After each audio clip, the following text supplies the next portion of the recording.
Salut Alex, publies-tu souvent des photos en ligne? Pas vraiment, je préfère garder ma vie privée.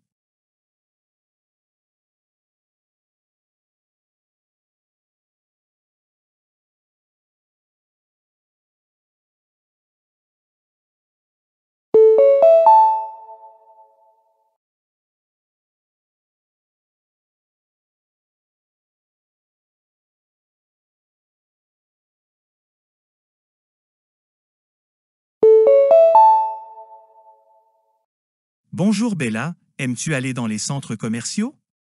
Oui, il y a beaucoup de magasins et c'est amusant avec des amis.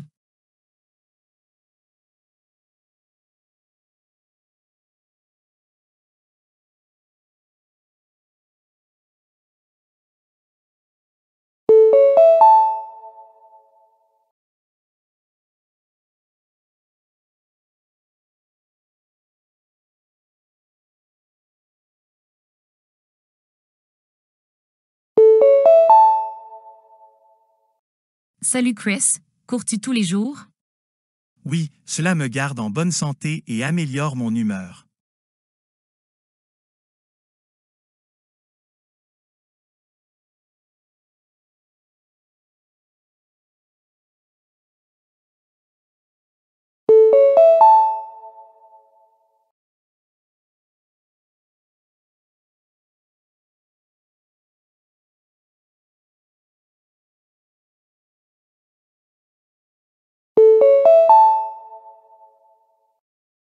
Bonjour Diana, cuisines-tu pour ta famille?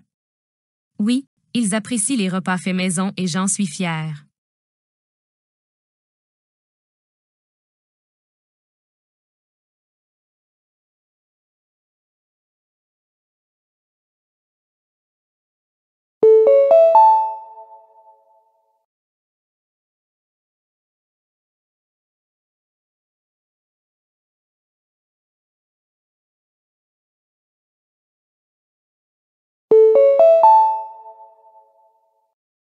Bonsoir, ici les services bancaires océaniques. Notre service technique effectuera une mise à jour de maintenance sur les systèmes de banque en ligne entre 23 heures et 3 heures cette nuit. Pendant cette période, les transactions numériques pourront être temporairement indisponibles.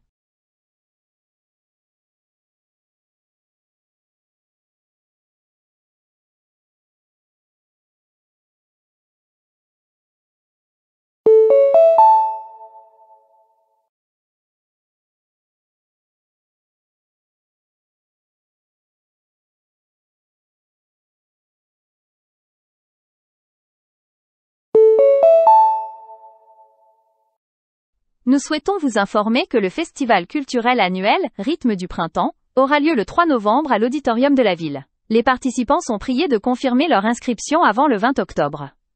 Aucune soumission tardive ne sera acceptée, quelles qu'en soient les raisons.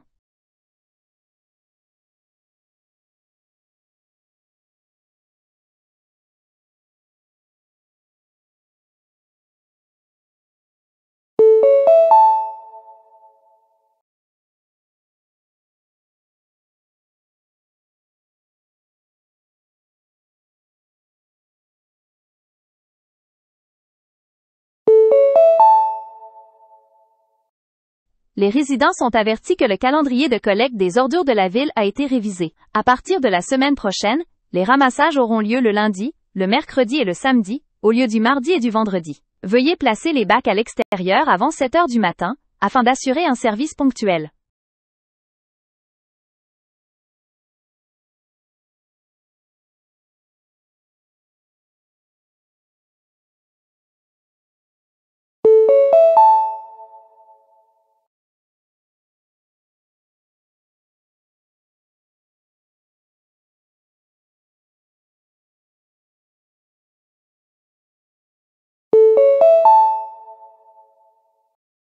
Tous les employés de Falcon Tech sont informés que le traitement des salaires de ce mois sera retardé de 2 jours en raison d'une migration logicielle. Les paiements seront désormais effectués le 29 octobre au lieu du 27 octobre. Nous apprécions votre compréhension durant cette transition du système.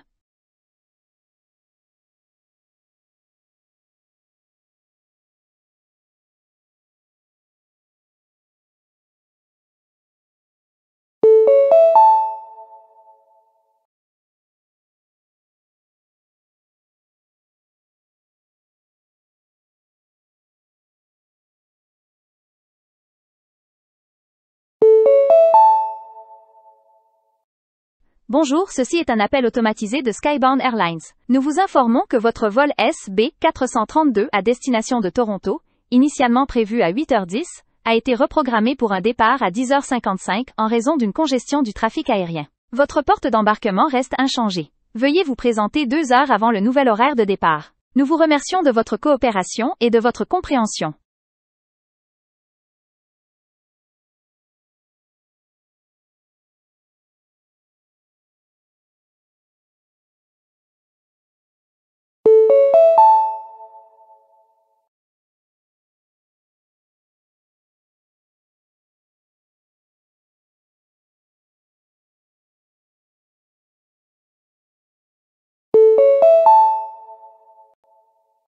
Bonjour, ici Ron du comité des appartements Sunrise. Nous effectuons une maintenance programmée de la plomberie mardi entre 9h et 13h. L'approvisionnement en eau sera temporairement suspendu pendant cette période. Merci de stocker suffisamment d'eau à l'avance pour vos besoins. Le personnel d'entretien pourra accéder aux espaces communs, mais pas aux unités privées. Merci de votre coopération.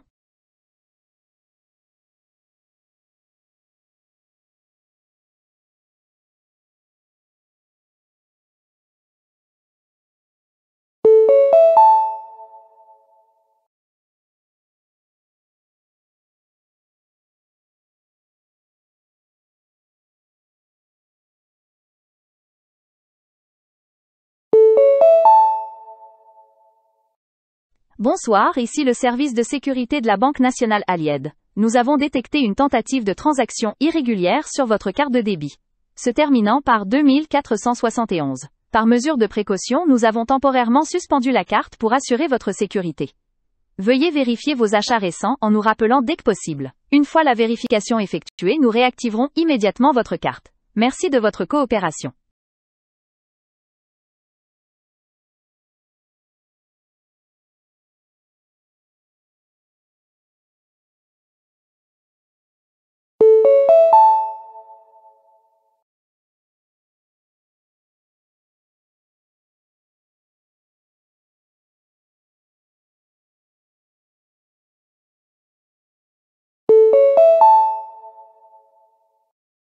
Bonjour, ici le bureau administratif de l'Aile, École Pinecrest. Nous avons le plaisir de vous inviter à notre spectacle culturel annuel ce vendredi soir dans l'auditorium principal. Événement présentera des prestations élèves, des expositions artistiques et des rafraîchissements. L'entrée est également ouverte aux membres de la famille. Veuillez confirmer votre présence avant demain. Nous sommes impatients de célébrer ensemble les talents de nos élèves.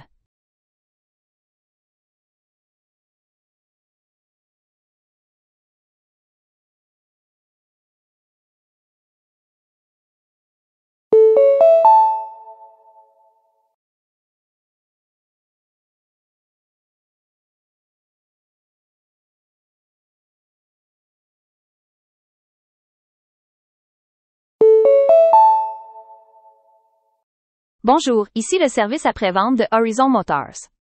Nous vous rappelons que votre véhicule est dû pour sa révision d'entretien à 10 000 km. Un entretien régulier garantit sécurité et efficacité. Veuillez nous appeler pour réserver votre créneau horaire cette semaine. Si vous avez déjà pris rendez-vous, veuillez ignorer ce message. Nous vous remercions de votre confiance continue envers nos services.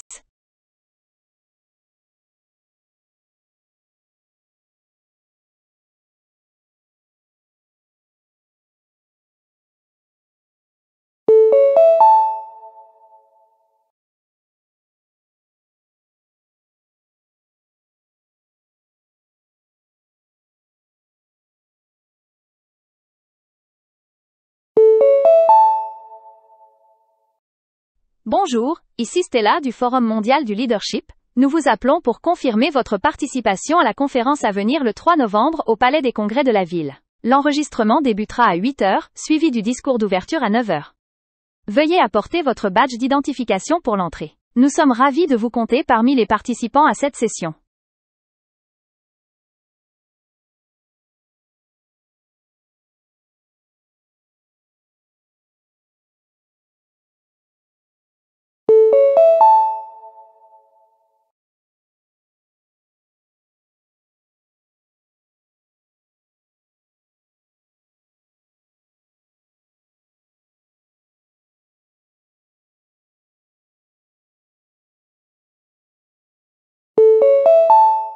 Personne 1.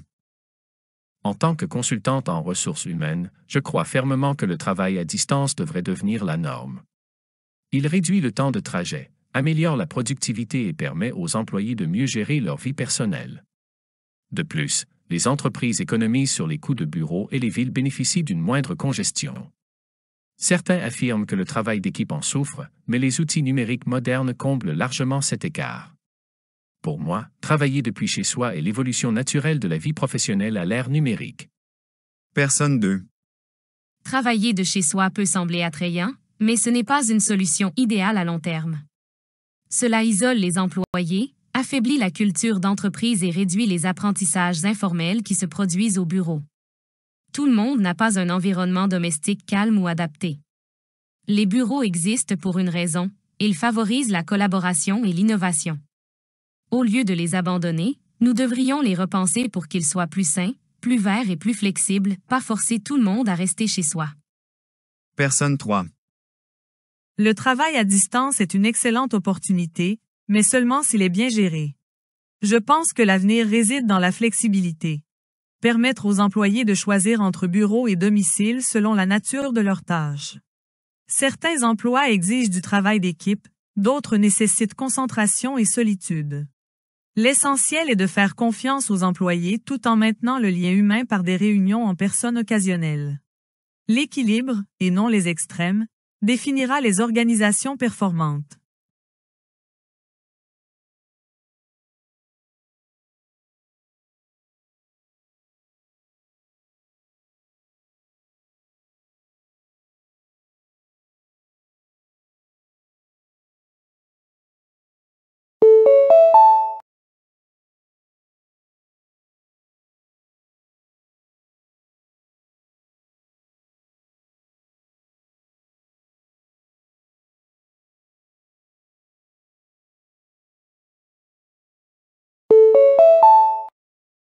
Personne 1.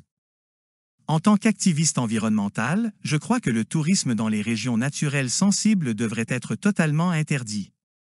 La présence humaine, même minimale, perturbe les écosystèmes et met en danger la faune. Une fois l'habitat endommagé, la récupération est lente, voire impossible. La préservation signifie laisser la nature intacte. Si nous valorisons réellement la biodiversité, nous devons privilégier sa protection plutôt que la récréation. La nature n'est pas un terrain de jeu, c'est un système vivant qui exige respect et retenue. Personne 2. Limiter le tourisme est une mesure irréaliste. Les communautés locales dépendent des visiteurs pour leurs moyens de subsistance. Le tourisme finance les projets de conservation, crée des emplois et sensibilise à l'environnement. Au lieu d'interdire les gens, nous devrions les éduquer à adopter un comportement responsable et promouvoir des pratiques écologiques. La nature peut coexister avec l'humanité, si les deux agissent avec responsabilité. Fermer totalement les zones risquerait un effondrement économique et un détachement du public vis-à-vis du monde naturel. Personne 3. Je crois à une voie intermédiaire, un tourisme contrôlé et durable. Interdire complètement les visiteurs nuirait aux économies locales, mais l'accès sans restriction nuirait aux écosystèmes. La solution consiste à réguler le nombre de visiteurs, à faire respecter des règles environnementales strictes et à réinvestir les revenus du tourisme dans la conservation. Le tourisme responsable peut inspirer le respect de la nature tout en assurant sa préservation. L'objectif n'est pas d'exclure les humains, mais de leur apprendre à coexister avec l'environnement.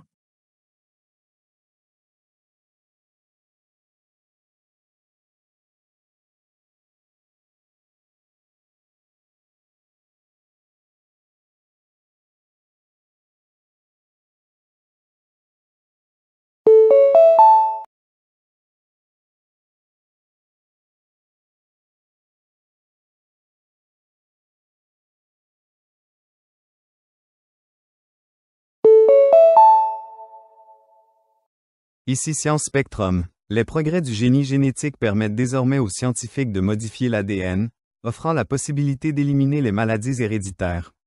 Des percées comme CRISPR ont ouvert la voie à des traitements autrefois jugés incurables. Pourtant, les préoccupations éthiques sont immenses.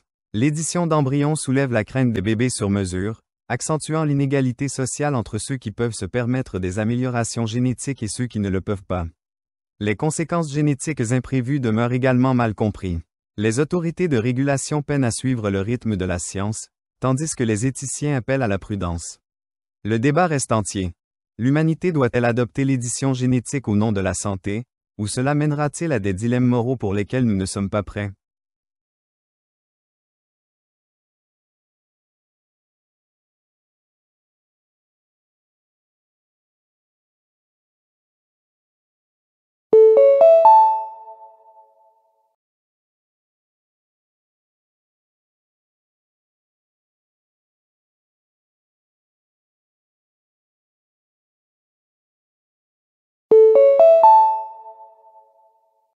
Bienvenue dans À la découverte des profondeurs.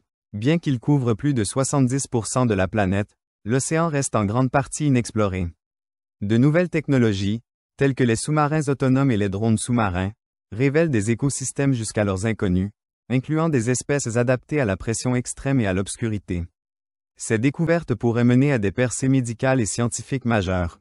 Cependant, les intérêts liés à l'exploitation minière sous-marine menacent des habitats fragiles avant même qu'ils ne soient pleinement compris. Les écologistes avertissent qu'une course précipitée aux ressources pourrait détruire un savoir irremplaçable. La question se pose. Devons-nous privilégier l'extraction pour le profit économique ou la préservation au service de la science et de la durabilité?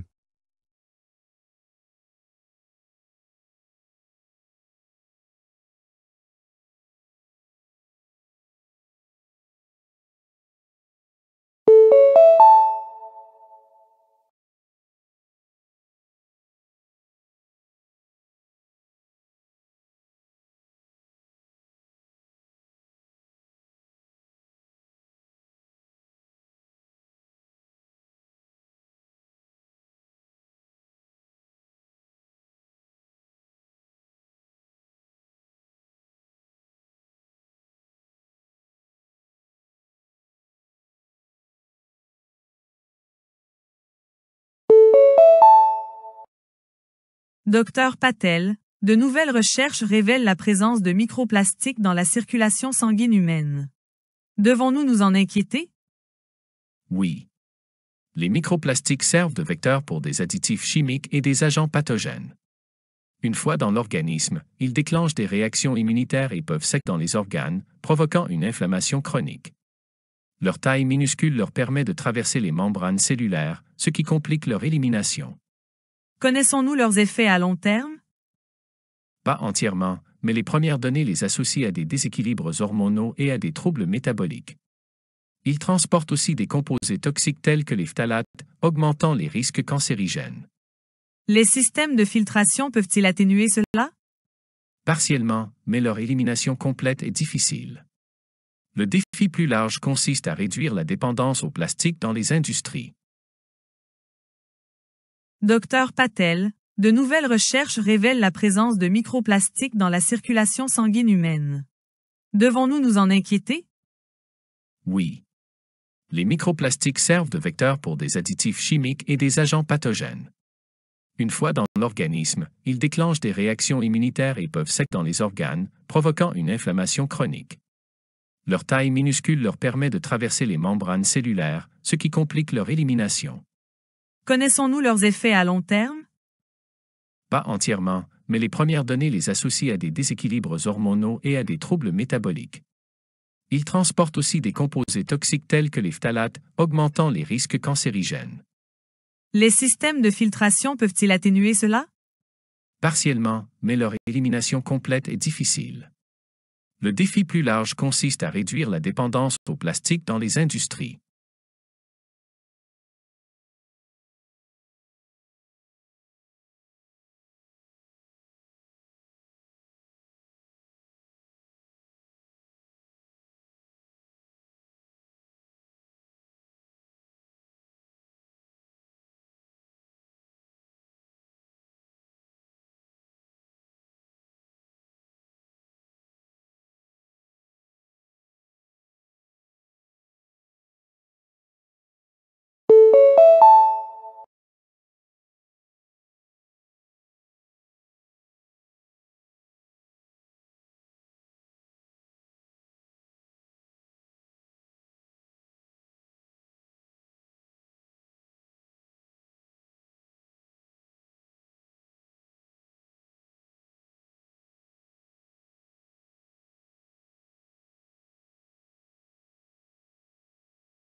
Dr Alvarez, les scientifiques explorent désormais la modification de la mémoire par stimulation neuronale.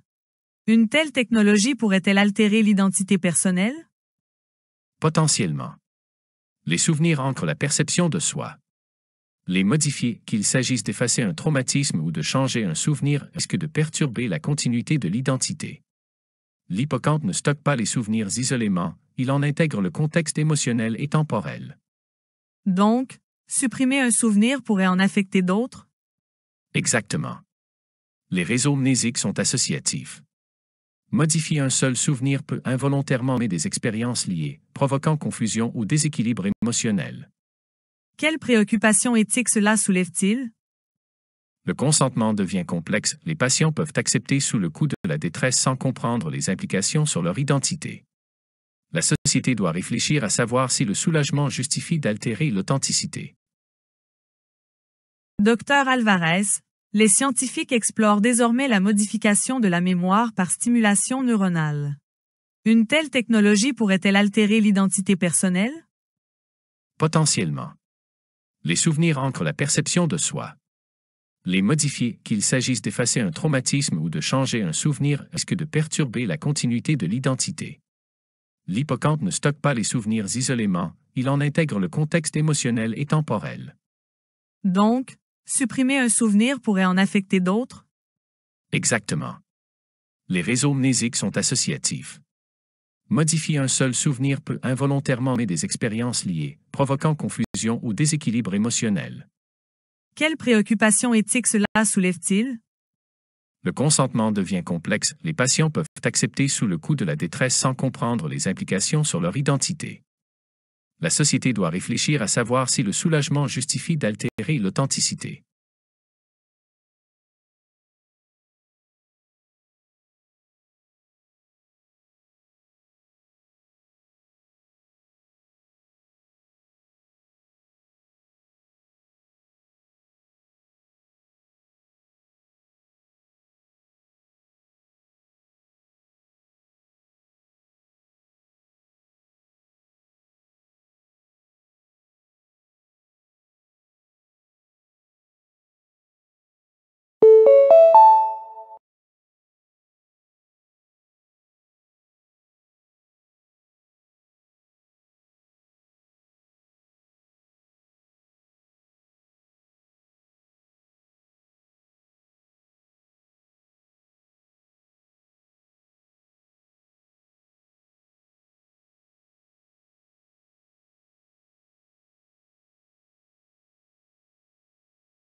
Dr Laurent, la montée des voyages spatiaux commerciaux soulève des questions environnementales.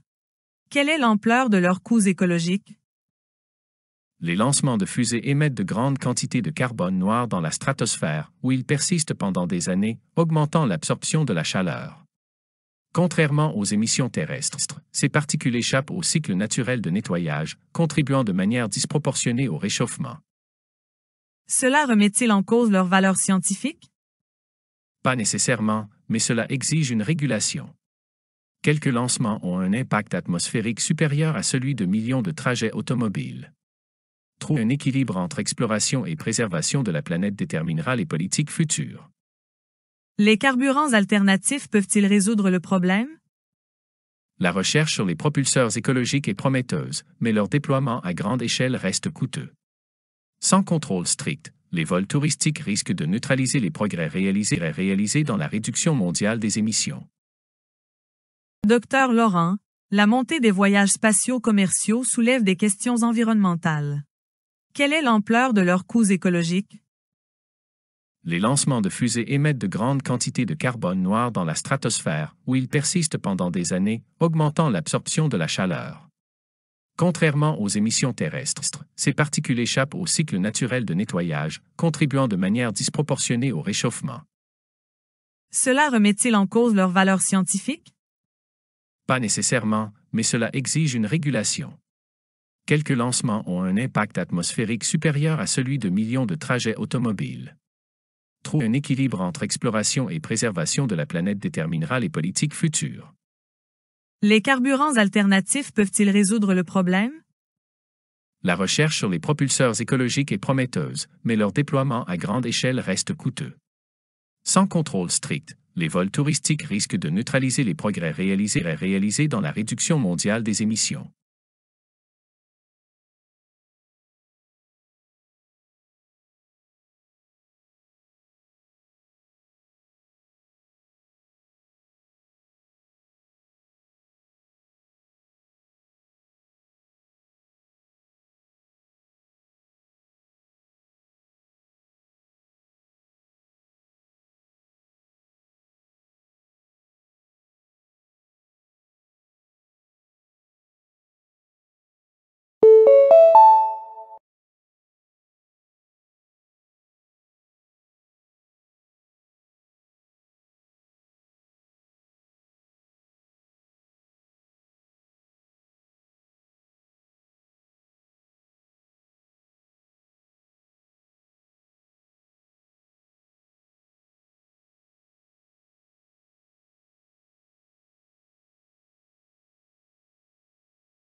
Professeur Liang, pourquoi la musique évoque-t-elle des souvenirs aussi vivants?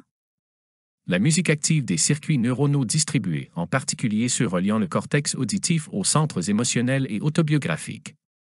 La répétition rythmique renforce les traces synaptiques, rendant les moments associés aux mélodies plus faciles à retrouver. Donc, le rythme agit comme un outil MNE accent aigu hémotechnique? Exactement. Le cerveau encode le rythme et l'émotion conjointement, formant des souvenirs multisensoriels. C'est pourquoi les chansons ravivent souvent des périodes précises de la vie, même chez les patients atteints de troubles neurodégénératifs. Cela peut-il avoir un effet thérapeutique? Absolument. La musicothérapie aide les patients atteints d'Alzheimer à retrouver leurs repères en réactivant des voies émotionnelles dormantes. Elle rétablit la mémoire par le ressenti plutôt que par la logique. Professeur Liang, pourquoi la musique évoque-t-elle des souvenirs aussi vivants? La musique active des circuits neuronaux distribués, en particulier ceux reliant le cortex auditif aux centres émotionnels et autobiographiques. La répétition rythmique renforce les traces synaptiques, rendant les moments associés aux mélodies plus faciles à retrouver. Donc, le rythme agit comme un outil MNE accent aigu hémotechnique? Exactement. Le cerveau encode le rythme et l'émotion conjointement, formant des souvenirs multisensoriels. C'est pourquoi les chansons ravivent souvent des périodes précises de la vie, même chez les patients atteints de troubles neurodégénératifs. Cela peut-il avoir un effet thérapeutique? Absolument. La musicothérapie aide les patients atteints d'Alzheimer à retrouver leurs repères en réactivant des voies émotionnelles dormantes. Elle rétablit la mémoire par le ressenti plutôt que par la logique.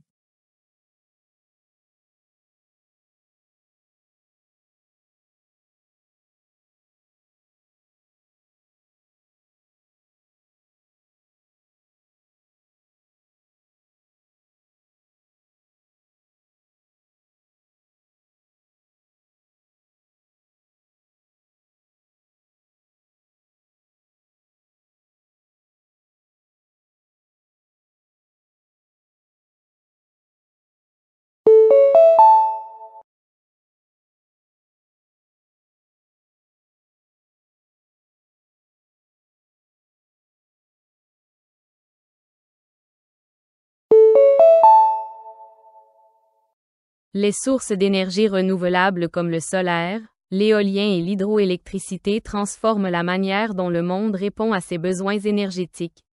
Contrairement aux combustibles fossiles, elles produisent peu ou pas de gaz à effet de serre, ce qui les rend essentielles dans la lutte contre le changement climatique. Les gouvernements et les industries investissent massivement dans les technologies propres afin d'assurer un avenir durable. À mesure que les coûts baissent et que l'efficacité s'améliore, l'énergie renouvelable devient non seulement un choix environnemental, mais aussi économique.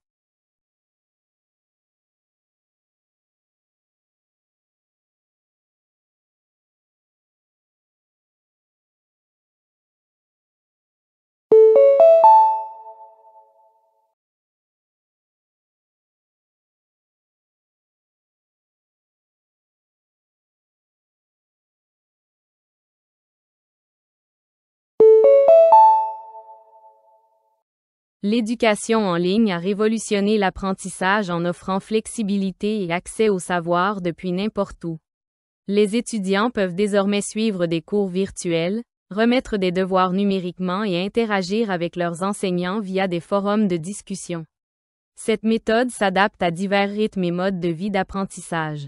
Cependant, elle exige également discipline et bonne gestion du temps. Avec l'évolution des technologies et des outils numériques, l'enseignement en ligne continue de redéfinir le modèle traditionnel de la salle de classe dans le monde entier.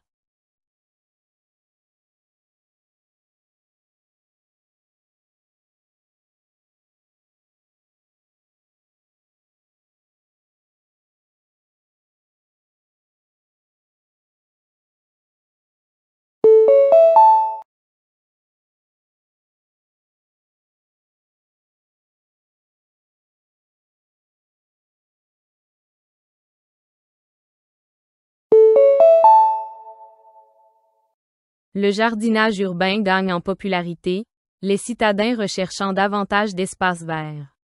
Des jardinières de balcons aux fermes sur les toits, il aide à réduire la chaleur, purifier l'air et fournir des produits frais. Le jardinage favorise également l'engagement communautaire et la sensibilisation environnementale. Même de petites zones vertes peuvent améliorer le bien-être mental et la biodiversité. Avec l'urbanisation croissante, des pratiques durables comme les jardins verticaux et l'hydroponie deviennent des solutions créatives pour les espaces limités.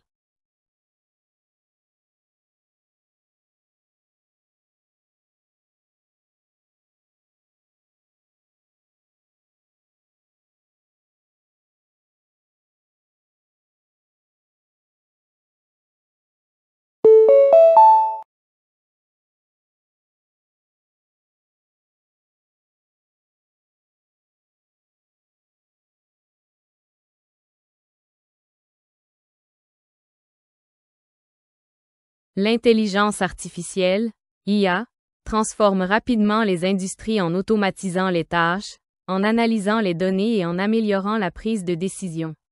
Des chatbots aux voitures autonomes, l'IA s'intègre parfaitement dans la vie quotidienne. Pourtant, sa croissance soulève des questions éthiques concernant la vie privée, les biais et la sécurité de l'emploi. Trouver un équilibre entre innovation et responsabilité est essentiel. Avec une réglementation réfléchie et une transparence accrue, l'IA peut renforcer le potentiel humain tout en servant la société de manière équitable et sûre.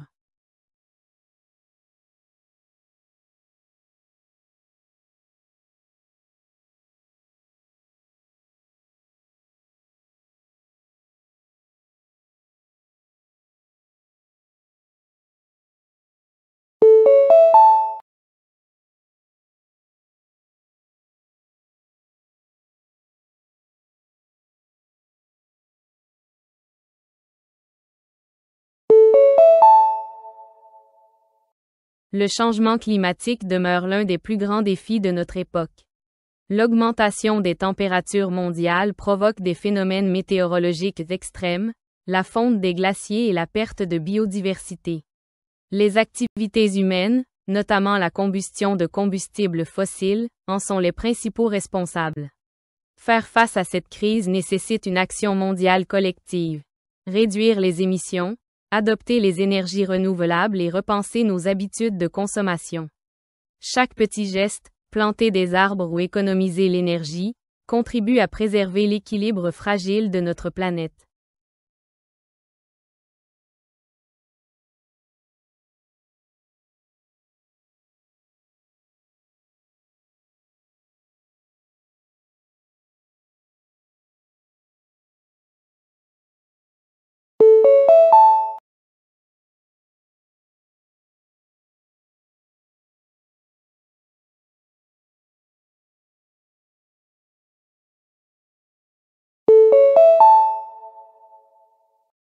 À mesure que la technologie s'intègre davantage dans la vie quotidienne, la protection de la vie privée numérique devient cruciale. Chaque activité en ligne, achat, navigation ou messagerie, laisse une empreinte de données. Les entreprises collectent et analysent ces données pour améliorer leurs services, mais leur mauvaise utilisation peut menacer la sécurité personnelle.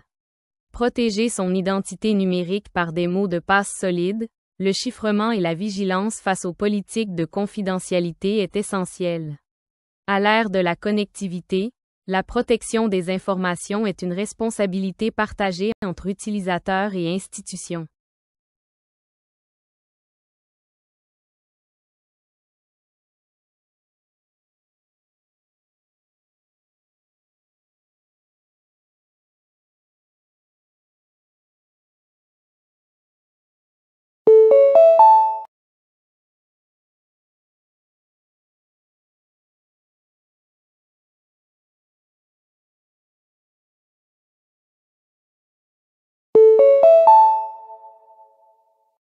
L'exploration spatiale alimente la curiosité humaine et le progrès scientifique. Des missions lunaires ou rovers martiens, chacune élargit notre compréhension de l'univers. Les découvertes sur les planètes, les astéroïdes et les phénomènes cosmiques inspirent de nouvelles technologies sur Terre. Des entreprises privées rejoignent désormais les agences nationales, rendant les voyages spatiaux plus accessibles. Malgré les défis, coûts élevés et risques liés aux radiations, l'exploration au-delà de notre planète demeure un symbole d'ambition et d'unité humaine.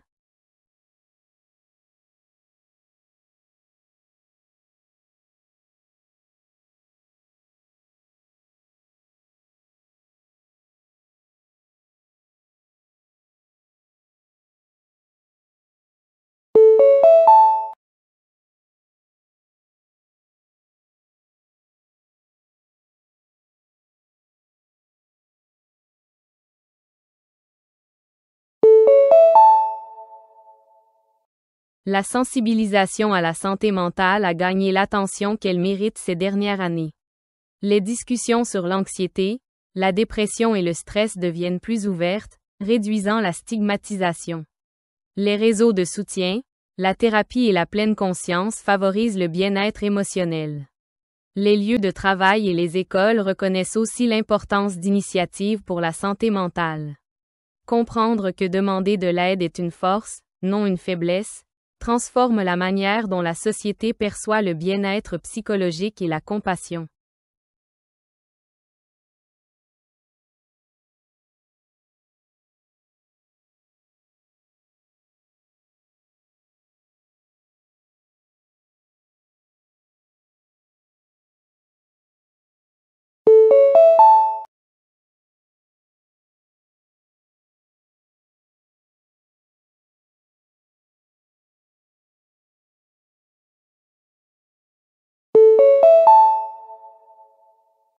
La conservation de l'eau est essentielle alors que la population mondiale augmente et que les régimes climatiques changent. Des gestes simples comme réparer les fuites, réutiliser les eaux grises ou collecter l'eau de pluie peuvent faire une grande différence. L'agriculture et l'industrie jouent également un rôle en adoptant des systèmes d'irrigation et de recyclage efficaces. Préserver l'eau garantit sa disponibilité à long terme pour la consommation, l'agriculture et les écosystèmes. Protéger cette ressource vitale aujourd'hui, c'est éviter pénuries et conflits demain.